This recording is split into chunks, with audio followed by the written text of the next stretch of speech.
उद्धारकर्ता प्रभु येशू ख्रिस्टको नाउँमा फेरि पनि यहाँहरू सबैजनालाई म स्वागत साथै जय मसीह भन्न चाहन्छु। अनि आउनुहोस् हामी आज पनि यसरी बाइबल सर्वे क्लासमा भेला भएका छौँ। हामी प्रार्थना साथमा यो क्लासलाई अगाडि बढाउँ। प्रभु तपाईको चरणमा तपाईको उपस्थितिमा आउँदछौँ। धन्यवाद छ तपाईको कन्स्टेन्ट त्यो लभ त्यो प्रेम तपाईले हामीलाई दिनुभएको छ। हामी प्रभु तपाईको त्यो अनन्तीय प्रेममा प्रभु आज आनन्दित छौँ र तपाईको प्रेमद्वारा हामी भरिपूर्ण भएका छौँ। विशेष गरी आजको क्लासलाई पनि तपाईको हातमा राख्छौँ। हामी आज हेर्नुपर्ने र सिक्नुपर्ने प्रत्येक कुराहरूमा प्रभु तपाईको माथिबाटको प्रकाशन तपाईले दिनुहोस्। तपाईको वचनको प्रभु सत्यतालाई आज व्यक्तिगत रूपमा हामी अनुभव गर्दै त्यसमा जिउनलाई त्यो निश्चयता हाम्रो जीवनमा हामी देखाउन सकौँ। तपाईले हामीलाई सहायता गर्नुहोस्। धन्यवाद प्रभु। सम्पूर्ण कुरामा तपाईलाई महिमा दिन्छौँ र बाँकी रहल समय तपाईको हातमा राख्दै माग्दछौँ बिन्ती प्रार्थना येशू प्रभुको नाउँमा, आमेन। सो हामीले पावलले लेखेको पत्रहरूमा हिजो पहिलो कोरिन्थीको पत्रलाई हेरिसक्यौँ। आज हामी दोस्रो कोरिन्थीको पत्रलाई विचार गर्नेछौँ, the letter of second Corinthians. अनि दोस्रो कोरिन्थीको पत्र चाहिँ एक्चुअली यसको बारेमा हामीले विचार गर्दा पावलले पहिले नै 3वटा पत्रहरू कोरिन्थी मण्डलीलाई लेखेका थिए। 3वटा मध्ये पहिलो कोरिन्थी हामीले हिजो हेऱ्यौँ। अनि त्यो पछि अर्को पनि 2टा पत्रहरू उनले लेखेर पठाए, तर त्यो पत्रहरू चाहिँ हराएको छ। अहिले बाइबलमा आएको छैन, न त त्यो पछि कसैले भेटेको छ। But Paul wrote totally 4 letters to the Corinth church. कोरिन्थीको मण्डलीलाई उनले 4वटा पत्र लेखे, जसमा 2वटा चाहिँ हराएको छ। अनि त्यो 2वटा पत्र चाहिँ यो दोस्रो कोरिन्थीको पत्र जो अहिले हामी पढ्दैछौँ, वास्तवमा त्यो 2टा पनि भएको भए चाहिँ यो चौथो हुन्थ्यो होला। तर त्यो 2टा चाहिँ अब उनले लेखेर पठाए, तर त्यो बिचमै या उहाँ पुगिसकेपछि मान्छेहरूले नि त्यसलाई हटाए। अब त्यसको विषयमा विभिन्न विचारहरू छ। जस तपाईँको जानकारीको लागि भन्दैछु, पावलले टोटल 4वटा पत्रहरू लेखेर पठाएको थियो, जसमा 2टा मात्रै नयाँ करार बाइबलमा समावेश भएको छ। बाँकी 2टाको अत्तो छैन। अब पहिलो कोरिन्थीको पत्रमा पावलले उनीहरूको सुधार र शिक्षाको निम्ति एकदमै कडा शब्दहरू प्रयोग गरेको थियो। पावलले चाहिँ उनीहरूलाई he used strong words to correct and teach them. Okay, कडा शब्दहरू के को लागि? सुधार र शिक्षाको निम्ति। सायद उनीहरूले नै त्यो 2वटा पत्रहरू हटाएको हुन सक्छन्, किनभने पहिलो पत्र पढ्दा उनीहरूको मन तोडेको छ। उनीहरूलाई गाली गरेको छ, तिमीहरू बेविचारी हौ, तिमीहरू मूर्ति पूजा गर्नेहरू भनेर धेरैवटा उनीहरूलाई आरोप भन्दा उनीहरूले गरेकै कुरा उनीहरूलाई देखाइएको छ। त्यसले गर्दाखेरि उनीहरू कठोर भएर चाहिँ पावलले पठाएको अरू 2टा पत्रहरू चाहिँ उनीहरूले पढेपछि अझ त्यसमा पनि केही उनीहरूलाई चेतावनी र सुधारका कुराहरू पठाएको थियो होला। अनि त्यो चाहिँ उनीहरूले फाडेको या उनीहरूले च्यातेको पनि अनुमान गरिन्छ। त्यसैले उनले दोस्रो कोरिन्थीमा अलिक नरम भई, अहिले हामीले हेर्ने पत्रमा चाहिँ अलिकति नरम शब्दहरू उनले चलाएको छ। वास्तवमा यहाँ चाहिँ सुधार भन्दा पनि अब यहाँ चाहिँ के गर्दैछ भन्दाखेरि उनीहरूलाई सान्त्वना दिँदैछ। उनीहरू एकदम हठी भएको छ, एकदम हार्स, उनीहरूको हृदय चाहिँ एक किसिमले तोडिएको छ, कडा भएको छ। अनि यस्तो बेलामा चाहिँ अब फेरि कडै कुरा गर्नुभन्दा बरु उनीहरूलाई सान्त्वना दिनुपर्छ भनेर उनले सान्त्वना दिने कामहरू चाहिँ यो पत्रमा गरेको हामी पाउँदछौँ। अब हामीले यो पुस्तकको परिचयगत कुरातिर जानुपर्दा उद्देश्य, लेखिनुको उद्देश्य के थियो त दोस्रो कोरिन्थीको पत्र भन्दा to affirm Paul's ministry, defend his authority as an apostle and refute the false teachers in Corinth. Okay, पावलले आफ्नो बोलावट बारे ठोक्का गर्छन्। हि एफर्म्ड मिन्स उनले एउटा एफर्मेसन भन्छ नि, कुनै कुरालाई ठोक्का गरेर भन्नु यही हो, यस दिस इज स्योर भन्ने कुरा त्यसमा आउँछ। सो उनले आफ्नो बोलावटबारे एकदमै ठोक्का गर्छन्। I have called by God and God himself separated me and he appointed me as an apostle। उसले आफ्नो बोलावट बारेको एउटा निश्चयता देखाउँछन्। साथै आफ्नो प्रेरितीय सेवकाईको उनले रक्षा गर्छन्, किनभने त्यो बेलामा कति झुटा शिक्षकहरू र विरोधीहरूले पावललाई यो चेला होइन, he is not an apostle, ऊ प्रेरित होइन भन्ने प्रकारले उनलाई आक्षेप लगाउँदै थिए। So he was defending his authority। र त्यसको साथसाथै कोरिन्थीका झुटा शिक्षकहरूको पनि उनले खण्डन गर्दैछ। रेफ्युट द फल्स टिचर्स, झुटा शिक्षकहरूलाई खण्डन गर्नु या उनीहरूको गल्ती उनीहरूलाई देखाइदिनु उनले गर्दैछ।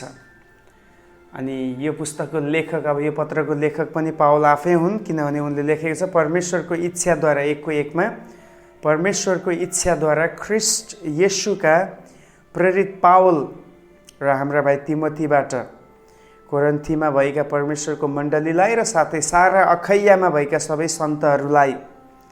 भनेपछि यहाँ उनले आफ्नै नाम, उनले आफ्नो नाम लिँदा पावल मात्र भनेनन्, but he mentioned here an apostle Paul. Yes, प्रेरित पावल भनेर उनले आफैलाई यहाँ सम्बोधन गर्दैछन्। किनभने उनले किन प्रेरित भन्ने शब्द यहाँ जोड्दैछन्, किनभने कतिले उनलाई प्रेरित होइन भन्ने प्रकारले उनको बोलावटको सन्दर्भमा नै कुरा उठाएको कारणले उनले आफूलाई प्रेरित पावल ख्रिस्ट येशूका भनेर उनले चलाएको शब्द छ। हेर्नुहोस् त, अब लेखक पावल आफै हुन्, त्यसबाट हामी बुझ्छौँ। अब अझै अगाडि बढ्दाखेरि यो पुस्तकमा उनले लेखेको समूह भनेको फेरि पनि कोरिन्थीको मण्डली नै हो, जस्तो पहिलो कोरिन्थीको पत्रमा थियो त्यस्तै नै यसमा आउँछ।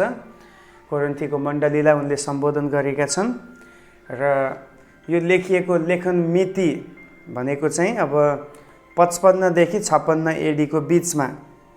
अब उनको तेस्रो मिसनरी यात्रा सकेर उनी अब यरुसलेमतिर जाँदै थिए, बिचमा कुनै ठाउँबाट उनले यो पत्र लेखेर पठाएको हामी पाउँदछौँ। 55-56 को एप्रोक्सिमेटली हो यो चाहिँ, अब एक्ज्याक्ट यति नै भन्ने हुँदैन, तर 55-56 एडीको बिचमा, 1 वर्षको बिचमा उनले कुनै समय लेखेर पठाएको मानिन्छ। अनि उनले यो लेख्दाखेरि चाहिँ उनी कहाँ थिए भन्दाखेरि उनी माकेडोनियामा थिए। यस, he was in Macedonia while he was writing the letter। उनले यो पत्र लेख्दा उनी माकेडोनियामा थिए। जस उनले एफिससको 2 वर्षे सेवा पुरा गरेर उनी फेरि पहिलेको ठाउँहरू भिजिट गर्ने क्रममा माकेडोनिया पुगेका थिए। त्यहाँबाट उनी हुँदै हुँदै यरुसलेम जाने उनको लक्ष्य थियो। सो त्यही माकेडोनियामा भएको बेलामा उनले यो पत्र लेखेर पठाएका छन्। अब यो पत्रमा भएका की पर्सन्सहरूको कुरा गर्दाखेरि अब पावल आफै हुन् पहिलो, अनि त्यसपछि तिमोथी उनको चेला, त्यसपछि तीतस पनि उनको चेला, र उनले यहाँ सम्बोधन गरेको चाहिँ झुटा शिक्षकहरू जसले पावलको विरोध गर्दै थिए र कोरिन्थीको मण्डलीलाई एक किसिमले बहकाउँदै थिए।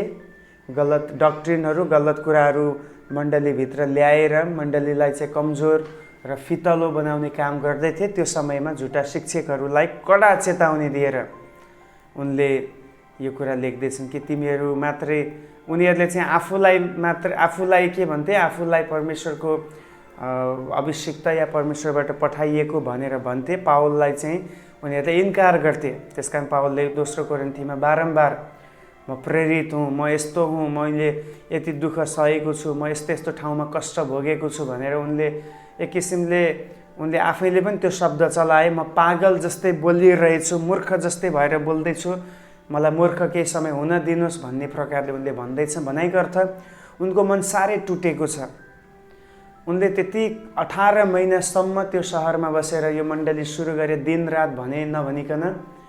अनि तर यहाँ चाहिँ पछि उनी अरू ठाउँमा पुगेपछि झुटो शिक्षकहरूले चाहिँ अब पावललाई नै झुटो बनाउन कोसिस गरे। त्यसकारण उनले अब आफूलाई प्रुफ गर्दैछन्, I am not a liar, I am the one who anointed by God, who appointed by God, who ordained by God.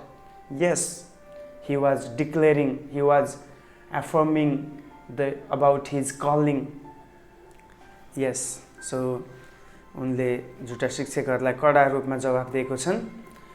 त्यसपछि अब यहाँ बताइएको मुख्य स्थान की प्लेस भनेको दुईटा छ, एउटा कोरिन्थी अब माकेडोनिया, अखैया, कोरिन्थी यो सबै एउटै प्रान्तमा आउने ठाउँहरू हुन्। त्यसपछि दोस्रोमा यरुशलेमको नाम पनि यहाँ आउँछ। यरुशलेमको नाम चाहिँ कसरी आउँछ भन्दाखेरि यरुशलेम दोस्रो कोरिन्थी 8 अध्यायमा आउँदाखेरि यरुशलेमको मण्डलीमा अनिकाल परेको थियो। एकदमै गरिबहरू त्यहाँ बढेर गएकोले गर्दा पावलले कोरिन्थीको मण्डलीबाट माकेडोनियाको मण्डलीहरूबाट भेटी सङ्कलन गर्दैथे। कहाँको लागि? यरुशलेम मण्डलीको लागि, आमा मण्डलीको लागि। भले यरुशलेम मण्डलीले पूर्ण रूपमा पावललाई सपोर्ट गरेन, तर पनि Paul as a servant of God he concerned about the church of Jerusalem. Hallelujah. यो एउटा असल अगुवामा हुने गुण हो, एउटा सेवकमा हुने गुण हो। ओके, उनले आफूलाई व्यवस्था गरे तापनि उनीहरूको समस्या परेको बेलामा पावल उनीहरूको निम्ति खडा भएको हामी देख्दछौँ। त्यसपछि की वर्स, यो पुस्तकको मुख्य चाबी पदको बारेमा हेर्दाखेरि चाबी पद चाहिँ 5 अध्यायको 20, दोस्रो कोरिन्थी 5 को 20 पदमा हामी देख्छौँ, जहाँ यसरी लेखिएको छ, we are therefore Christ ambassadors as though God were making his appeal through us. We implore you on Christ's behalf, be reconciled to God. म नेपालीमा पनि यसलाई पढ्ने छु। यहाँनिर राजदूत, हामीहरू ख्रिस्टका राजदूत हौँ भन्ने कुरा सन्दर्भमा यो कुरा आएको छ। 5 को 20, यसकारण हामी ख्रिस्टका राजदूतहरू हौँ र परमेश्वरले हामीद्वारा अनुरोध गरिरहनु भएको छ। गड इज अपिलिङ थ्रु अस। ख्रिस्टकै पक्षमा हामी तिमीहरूलाई बिन्ती गर्दछौँ र तिमीहरू परमेश्वरसँग मिलापमा आओ। हालेलुया। सो दोस्रो कोरिन्थीमा यो पत्र लेखिनुको जड नै यहाँ बताइएको छ कि हामी ख्रिस्टका राजदूत हौँ। अनि राजदूतले चाहिँ फाटो ल्याउने काम गर्दैन। An ambassador never makes division between two nations, but an ambassador makes them in unity. An ambassador reconciles them। एउटा राजदूतले चाहिँ कहिले पनि दुई देशमा फाटो ल्याउँदैन, तर उसले के ल्याउँछ? मिलाप ल्याउँछ र जोड्ने काम गर्दछ, शान्तिको काम उसले गर्दछ। सो अब यहाँ पावलले इन्डाइरेक्टली यही भन्दैछ, जसले मण्डलीलाई फुटतिर डोर्याउँदैछौ, जसले मण्डलीलाई एकअर्काबाट विभाजित गर्दैछ, तिमीहरू राजदूतहरू होइनौ। तर म त मण्डलीलाई जोड्ने काम गर्दैछु, बनाउने काम गर्दैछु, निर्माण गर्ने काम गर्दैछु, मिलापमा ल्याउने काम गर्दैछु भन्ने प्रकारले उनले यो कुरा भन्दैछ। सो यो पुस्तकमा भएको उठेको मुद्दा नै यही हो। जति पनि मानिसहरूले पावललाई गलत ठहर्याउने साबित गर्दै थिए, किन मान्छेमा जहिले पनि त्यो जेलसी भावना हुने गर्छ। यदि कोही कसैलाई प्रभुले शक्तिशाली रूपमा चलायो भने अब उसको दौतर्काहरूले उनलाई विरोध गर्न थाल्छ, उसको पछाडि उसका कमी कमजोरीहरू खोज्न थाल्छ। अब कमी कमजोरी नहुने व्यक्ति कोही पनि छैन यो संसारमा भने अब नदेखिने कमी कमजोरीलाई खोज्न जानु पनि पाप हो मेरो विचारमा। अब उसले कमी कमजोरी देखाएको छैन, ऊ भित्र होला केही, अब त्यसको चियो चर्चा गरेर बस्ने, यो व्यक्ति कहाँ लड्छ र यसलाई समातौँ भनेर खोज्ने, यो बहुत खतरनाक एटिट्युड हो। अनि यो मण्डलीमा पनि अक्सर हुने गर्छ। मण्डलीमा अक्सर यो एटिट्युडको मानिसहरू मैले भेटेको छु। उनीहरू राम्रो कुरालाई हेर्दैनन्, राम्रो कुराप्रति उनीहरूको चासो नै छैन, तर काहीँ एउटा सानो गल्ती भयो भने अगुवाबाट या पास्टरबाट, ओहो, यसरी उनीहरू निचार्न कोसिस गर्छ। यो बहुत खतरनाक एटिट्युड हो। अनि यसबाट यो साबित हुन्छ कि यो व्यक्तिहरू अझसम्म प्रभुको राज्य वृद्धि भएको, त्यो व्यक्तिद्वारा प्रभुको राज्य वृद्धि भएको कुरामा खुसी हुन सक्दैनन्। यिनीहरूमा जेलसी, डाहाको भावना छ र यिनीहरू जहिले पनि के गर्छ, इन्सेक्युरिटीको फिल गर्छ। यदि यो व्यक्ति बढ्दै गयो भने मेरो नाम त कहाँ रहन्छ र। सो यो प्रभुको राज्यमा चल्दैन प्रिय। जति पनि झुटा शिक्षकहरू छ उनीहरूलाई प्रभुले हटाउनु भयो, तर पावल हेर्नुहोस्, जतिसुकै विरोध होस्, गड युजेज हिम। हालेलुया, परमेश्वरले उनलाई चलाउनु भयो। सो आज कुरा यही छ, हामी अरूको निम्ति जल्दै, अरूको प्रगतिमा या अरूको आशिषमा हामी जल्दैछौँ भने त्यो गलत रवैया हो। तर यदि अरूलाई आशिष पुर्याउनको निम्ति हामी जल्दैछौँ एज अ क्यान्डलको रूपमा भने, wow, it would be blessed, यो आशिषित हुनेछ। सो जल्नु त हरेक व्यक्ति पर्छ, तर कस्तो कारणले जल्दैछौँ त्यो चाहिँ तपाईँको र मेरो डिसिजन हो। अरूको आशिषमा जल्दैछौँ या अरूलाई आशिष पुर्याउनको लागि हामी जल्दैछौँ, that's a difference. I hope you are understanding me, you are getting me. New thought, new revelation has come in my mind. Okay, अगाडि बढौँ। हामी यो पुस्तकको रूपरेखालाई हेरौँ, ब्लू प्रिन्टलाई, बनावटलाई हेर्नेछौँ। यो पुस्तकमा 13वटा च्याप्टरहरू छ, 13 अध्याय छ। अनि त्यसमा चाहिँ पहिलो, यसमा जम्मा 4वटा विभाजन छ, 4वटा भागमा। It is divided into 4 parts, 4 भागमा यो विभाजित छ। पहिलो, the first part is Paul explains his actions. पावलले आफ्नो कामहरूको व्याख्या गर्छन्। 1 अध्यायको 1 देखि 2 अध्यायको 13 पदसम्म पावल एक्सप्लेन्स हिज एक्सन्स।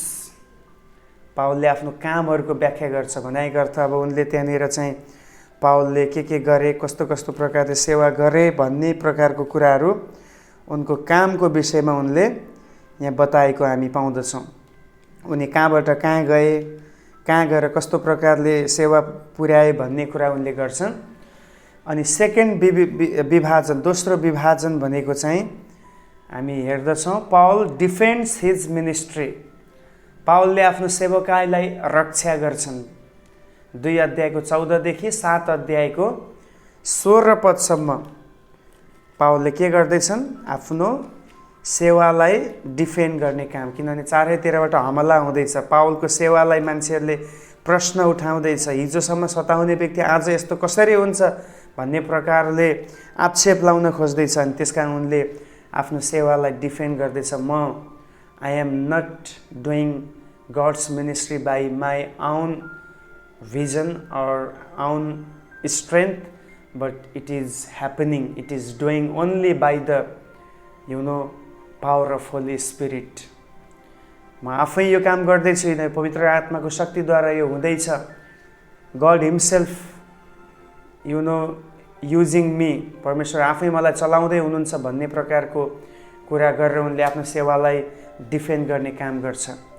तेस्रो विभाजनमा हामी देख्छौँ, पल डिफेन्ड्स द कलेक्सन। अब यसमा 8 अध्यायको 1 देखि 9 को 5 सम्म हामी देख्छौँ पावलले जम्मा गरेकाहरूलाई रक्षा गर्छन्।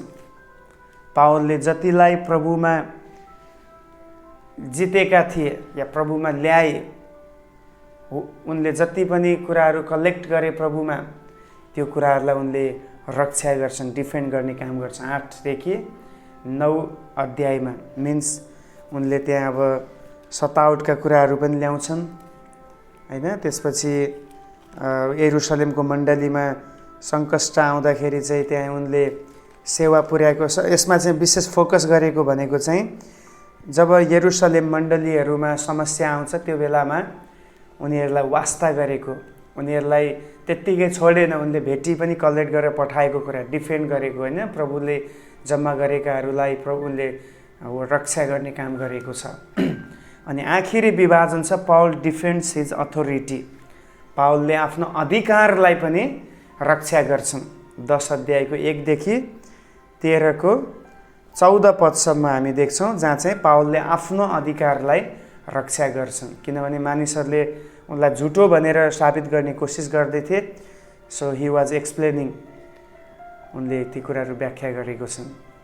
अब यो पुस्तकको मेगा थिम्सहरूलाई पनि हामी हेर्नेछौँ। 5 वटा मेगा थिम्सहरू पाउँछौँ, जसमध्ये पहिलो छ, म छिटो छिटो दौडिँदैछु।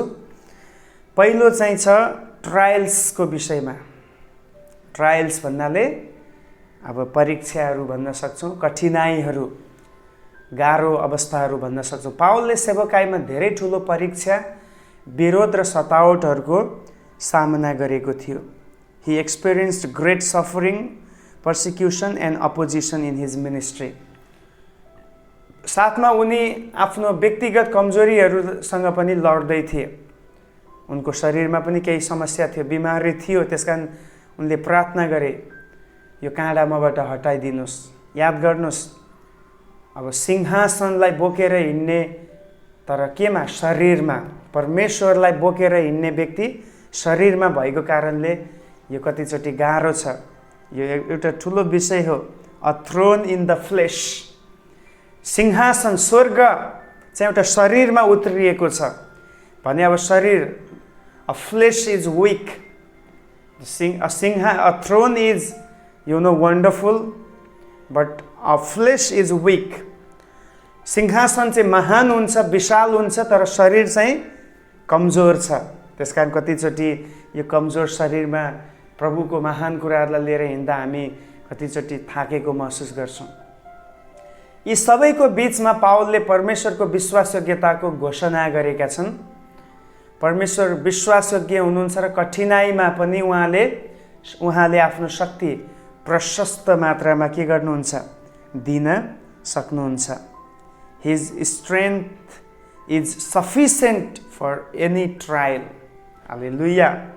जुनसुकै कठिनाइ होस्, God's strength is sufficient for us. As he said to Paul, my grace is sufficient for you. Hallelujah. If you are feeling weak in your life, then just I want to encourage you. Yes, there is God who can strengthen you, and his strength, his grace is sufficient for you to face your trials and persecution. जब कठिनाइहरू आउँछ हामीलाई घमण्डदेखि निकाल्छ यसले, र परमेश्वरमा भरोसा गर्न सिकाउँदछ। उहाँ हामीलाई सान्त्वना दिनुहुन्छ ताकि हामी अरूलाई पनि सान्त्वना दिन सकौँ। याद गर्नुहोस्, जब कठिनाइ आउँछ हामी घमण्ड हुन सक्दैनौँ, घमण्डी बन्न सक्दैनौँ, तर हामीलाई अझ प्रभुमा डिपेन्ड हुन सहायता गर्छ। र त्यसपछि यसले हामीलाई सान्त्वना पनि दिन्छ। जब कठिनाइको सामना गर्छौँ प्रभुमा भर पर्दा सान्त्वना, God comforts us and he will make us a comforter.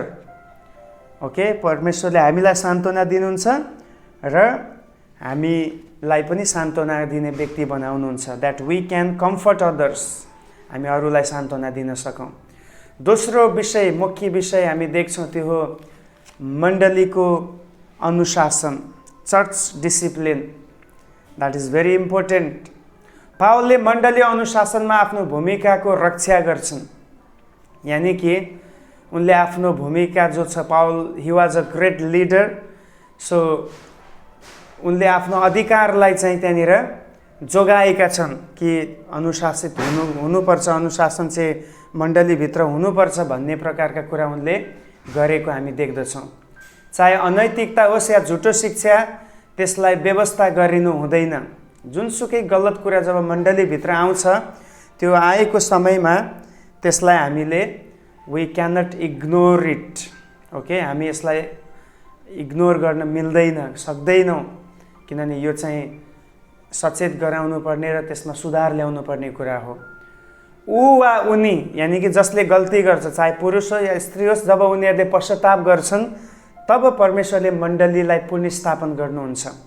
त्यसकारण मण्डलीमा जब गलत हुन्छ त्यो बेलामा अनुशासन खाँचो छ, उनीहरूले आफूलाई डिसिप्लिनमा राख्नु पर्यो। अनि त्यसले चाहिँ के गर्छ, मण्डलीलाई प्रभुले पुनर्स्थापन गर्नुहुन्छ। यदि मण्डलीको विश्वासीले पश्चाताप गर्न मानेन भने परमेश्वरको आशिष मण्डलीमा पनि रहँदैन। याद गर्नुहोस्, मण्डलीमा अनुशासनको लक्ष्य चाहिँ सुधार गर्नु हो, बदला लिनु होइन। यदि कसैलाई अनुशासनमा राखिन्छ भने त्यसको पछाडिको गोल भनेको चाहिँ करेक्सन हो, नट भेन्जेन्स होइन। अङ्ग्रेजीमा भेन्जेन्स भन्ने शब्द चलाइएको छ। भेन्जेन्स भन्नाले चाहिँ के भन्दाखेरि बदला लिनु, त्यो होइन अनुशासनको अर्थ। उनीहरूलाई सुधारको लागि पश्चाताप गर्ने मौका दिनु। मण्डली प्रभावशाली हुनलाई सुधार र पश्चाताप अत्यन्तै जरुरी छ, जसलाई इन्कार गरिनु हुँदैन। ओके, यदि चर्च इफेक्टिभ हुने हो भने पश्चाताप खाँचो छ र सुधारको कुरालाई स्वीकार गर्नु खाँचो छ। हरेक कुरा जे पनि मण्डलीभित्र गरिन्छ यो सबै प्रेममा गरिनु पर्दछ। Okay, in everything we must act in love. प्रेममा गरिनुपर्छ हरेक कुरा, चाहे कसैलाई पश्चाताप गर्ने कुरा होस्, अनुशासनमा राख्ने कुरा होस्। यस, वी सुड सो लभ। तेस्रो मुख्य विषय हामी यो पुस्तकमा देख्छौँ, त्यो हो आशाको विषयमा। यस, होप। कोरिन्थी मण्डलीले कठिनाइहरूको सामना पनि गरिरहेको कारणले गर्दा पावलले उनीहरूलाई उत्साह दिँदै एक दिन तिनीहरूले स्वर्गमा नयाँ शरीर प्राप्त गर्नेछन् भन्दै थिए। त्यसमा 5 अध्यायमा त्यही हेऱ्यौँ कि हामी सबैले एक दिन के गर्नेछौँ, ख्रिस्टको न्यायासन अगाडि उभिनुपर्छ र हामी सबै न्याय पनि गरिनेछौँ र हामी नयाँ शरीर पनि प्राप्त गर्नेछौँ भन्ने विषय उनले यहाँ जोड दिएको छ। अनि यो विजय चाहिँ अहिलेको कठिनाइसँग तुलना गर्न योग्यको छैन। हालेलुया। रिमेम्बर वान थिङ, जुन कष्ट र क्लेश कोरिन्थीको मण्डलीले सहँदै थियो र आज तपाईँ हामीले सहन्छौँ प्रभुको खातिरमा, त्यो चाहिँ आउन लागेको विजयको अगाडि तुलना गर्नको लागि योग्य छैन। हामीले नयाँ शरीर प्राप्त गर्ने जानकारीले हामीलाई आशा प्रदान गर्छ। Yes, we are going to get a new body in Christ and it gives us hope to live pure life. कस्तो दुःख कष्ट सहँदैछौँ त्यसले केही फरक पर्दैन, बस हामी ख्रिस्टमा अगाडि बढिरहनुपर्छ यो आशालाई समाति राखेर। अहिलेको पृथ्वीको जीवन यो जर्नी मरुभूमिको जर्नी हो, कठिनाइ त आउँछ, तर याद गर्नुहोस् प्रतिज्ञा पनि छ। उहाँले हामीलाई दिनुभएको प्रतिज्ञालाई हेरेर हामी अगाडि बढिरहनुपर्छ। हाम्रो विश्वासयोग्य सेवाले विजयको दिनमा प्रतिफल पाउनेछ। Hallelujah. Our faithful service will result in triumph. Okay, विजयको समयमा हाम्रो विश्वासयोग्य सेवाको पनि प्रतिफल प्राप्त हुनेछ। चौथो मुख्य विषय यस पुस्तकमा हामी देख्छौँ, त्यो हो गिभिङ, दिनु। पावलले यरुशलेम मण्डलीका गरिबहरूको लागि भेटीहरू सङ्कलन गर्दै थिए। He was collecting the offering to the Jerusalem church where people are in trouble. एसियाका धेरैजसो मण्डलीहरूले भेटी दिए त्यो समयमा। पावल आफ्नो दिने विश्वासको व्याख्या र सुरक्षा गरे। उनले त्यो सुरक्षा जुन दिने कुरा र विश्वासको कुराको उनले एउटा डिफेन्ड गरेको छ र कोरिन्थीको मण्डलीलाई बिन्ती गरे कि उनीहरूले जुन पहिला एउटा समर्पणता देखाएका थिए, प्रभुको निम्ति हामी मर्न तयार छौँ, जिउन तयार छौँ भन्ने कुरा, त्यसलाई तिमीहरूले पालन गर्नुपर्छ।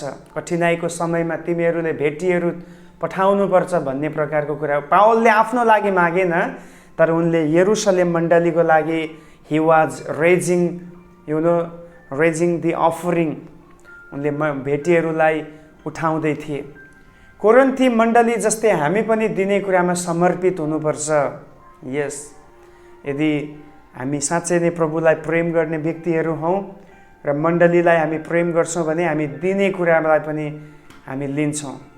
ओके, जसले प्रभुको सेवाको लागि दिन्छ त्यसले यो प्रुफ गरेको हुन्छ, yes they are loving Christ and as well as they are loving Christ church. हाम्रो दियाई उद्धारतामा हुनुपर्छ, केही नियमहरू छ है, केही क्वालिटीहरू छ। पहिलो चाहिँ it should be in generous, यो चाहिँ एकदमै उद्धारतामा दिने कुरा हो। अनि दोस्रो चाहिँ इट सुड बी अ स्याक्रिफिसियल, यो बलिदानपूर्ण हुनुपर्छ, मतलब चोरेर ल्याएर दिनु भएन, मेहनत गरेर दिने कुरा होइन, ठगेर दिएर झुट बोलेर दिएर भएन, इमान्दारितामा दिने, जसलाई बलिदानी स्याक्रिफिसियल भनिन्छ। तेस्रो चाहिँ हामीले दिँदाखेरि वेल प्लान्ड हुनु पर्यो, पूर्ण तयारीको साथमा, कुनै अर्थ नभइकन देखाउनको लागि या मैले यति दिएँ भनेर तुरै बजाउनको लागि होइन, तर के को लागि म दिँदैछु, किन दिँदैछु भन्ने एउटा आफ्नो कन्सियसमा पक्का हुनुपर्छ। वेल प्लान भनिन्छ त्यसलाई, त्यो जरुरी छ। अनि त्यसको साथसाथै बेस्ड अन निड, आवश्यकतालाई पनि आवश्यकतामा आधारित हुनुपर्छ। वास्तवमा खाँचो के हो त्यसलाई हेरेर दिनुपर्छ। अब मानिलिनुहोस् कसैलाई 20,000 रुपियाँको खाँचो छ, म अहिलेको भाषामा बोल्दैछु, मिल्छ मिल्दैन थाहा छैन, 20,000 को खाँचो छ तर तपाईँ 20 रुपियाँ दिनुहुन्छ भने त्यो भएन, आवश्यकता अनुसार भएन तपाईँको कुरा। एटलिस्ट 20,000 मा 2,000 त दिन सक्नु पर्यो। बुझ्दै हुनुहुन्छ? एउटा उदाहरण मात्रै भन्दैछु। 20,000 को खाँचो परेको छ भने 20 रुपियाँ दिनु चाहिँ त्यो त एउटा आवश्यकतामा आधारित भएन। It is not based on need. Okay, यो कुरालाई जान्नुपर्छ, के हो अवस्था, त्यहाँ के खाँचो हो। 1000 रुपियाँको कुरा छ, तपाईँले 100 रुपियाँ दिन सक्नुहुन्छ, तर 20,000 को लागि 100 दिनु सुहाउँदैन। याद गर्नुहोस्, हाम्रो उद्धारता आवश्यकतामा भएकालाई दिने मात्र होइन, तर उनीहरूलाई परमेश्वरप्रति धन्यवादी पनि बनाउनु पर्छ। मिन्स उनीहरूलाई हामीले दिएपछि उनीहरूलाई यो स्वभाव आउनु पर्यो कि प्रभु तपाईँले मलाई फलानु व्यक्तिबाट दिनुभयो, धन्यवाद। ओके, यदि कति मान्छेमा यो बानी चाहिँ हुँदैन, जोबाट लिन्छ उनीहरू फर्केर पनि उनीहरूलाई धन्यवाद दिने या त्यस्तो गर्ने कुरा हुँदैन। अब त्यसमा पनि विचार गर्नुपर्ने कुरा, जसलाई हामी दिन्छौँ उनीहरूले पाएको कुराप्रति त्यो व्यक्तिलाई पनि धन्यवाद दिनु पर्यो र प्रभुलाई विशेष धन्यवाद दिनु खाँचो छ। अन्तिम, म एकदम छिटो गर्दैछु, समय सकिसक्यो। अन्तिम मेगा थिम हो साउन्ड डक्ट्रिन, मिन्स ठिक सिद्धान्त। किनभने झुटा सिद्धान्त शिक्षाहरू सिकाइँदै थियो। झुटो शिक्षकहरूले पावलको प्रेरितपनको अधिकार र सेवामा चुनौती दिएका थिए। सो पावलले क्रिस्चियन सिद्धान्तहरूलाई व्यवस्थित रूपमा थामी राख्न र आफ्नो अधिकारलाई निश्चयता साथ उनले भनेका थिए। यहाँनिर अब उनले एक किसिमले यहाँ डक्ट्रिनहरू बताउँदैछन् कि हामी चाहिँ एउटा व्यवस्थित सिद्धान्तलाई थामी राख्नुपर्छ। यदि हामी पानीको बहाउ जस्तै हामी पनि जतासुकै बग्न थाल्यौँ भने अन्तिममा हामी कहीँ पनि रहँदैनौँ भन्ने कुरा उनले गर्दैछ। उनको इमान्दारिता, ख्रिस्टप्रतिको प्रेम र मानिसप्रतिको वास्ताले उनको रक्षा गरिरहेको थियो। वास्तवमा पावलले जे भन्दै थियो त्यो चाहिँ उनको व्यवहारले पनि देखाउँदै थियो। He was telling that he was an apostle, and यो कुरा चाहिँ उनको व्यवहारले देखाउँदै थियो। किनभने उनको व्यवहार, उनी कति ख्रिस्टलाई प्रेम गर्दै थिए, ख्रिस्टको निम्ति कतिचोटि उनले मृत्युको सामना गरेका छन्, कतिचोटि ढुङ्गा खाएका छन्। तपाईँ दोस्रो कोरिन्थी 6-7 अध्यायतिर आउँदाखेरि त्यहाँ पढ्नुभयो भने 11 अध्यायदेखि उता पढ्नुभयो भने यति धेरै चर्को सतावट। अब येशूले त 39 कोर्रा एकचोटि खानुभयो, तर पावलले त सायद 4 चोटि या कतिचोटि भनेको छ। अब याद गर्नुहोस्, भनेपछि उनले म प्रेरित भनेर त्यसै त भनेको होइन, उनले ख्रिस्टलाई त्यो प्रेम पनि देखाएको छ, त्यो समर्पणता पनि छ। साथसाथै मण्डलीलाई पनि उनले वास्ता गरिरहेको छ। सो उनको कामले नै गवाइदिन्छ उनी प्रेरित हुन्। हामीले पनि पावलको जस्तै मण्डलीलाई वास्ता गर्नु र मण्डलीलाई सही शिक्षा दिएर अगाडि बढाउनु खाँचो छ। जसरी उनले ख्रिस्टलाई प्रेम गरे र मण्डलीलाई वास्ता गरे, त्यसलाई हामीले पनि पछ्याउनु पर्दछ। याद गर्नुहोस्, love Christ and care people. ख्रिस्टलाई प्रेम गर्नु र मण्डलीलाई वास्ता गर्नु यो एउटा प्रेरितको बुलावट हो। सो हुन पाओस् हामीले दोस्रो कोरिन्थीबाट सिके जस्तै हामी ख्रिस्टलाई अझ धेरै प्रेम गर्ने व्यक्ति र एकअर्कालाई वास्ता गर्ने व्यक्ति बन्न सकौँ। प्रभुले आजको क्लासबाट यहाँहरू सबैलाई आशिष दिउन्। भोलि हामी फेरि अगाडि बढ्नेछौँ, अर्को एउटा पत्र हेर्नेछौँ अनि भोलि हामी भेट्नेछौँ। जय मसीह।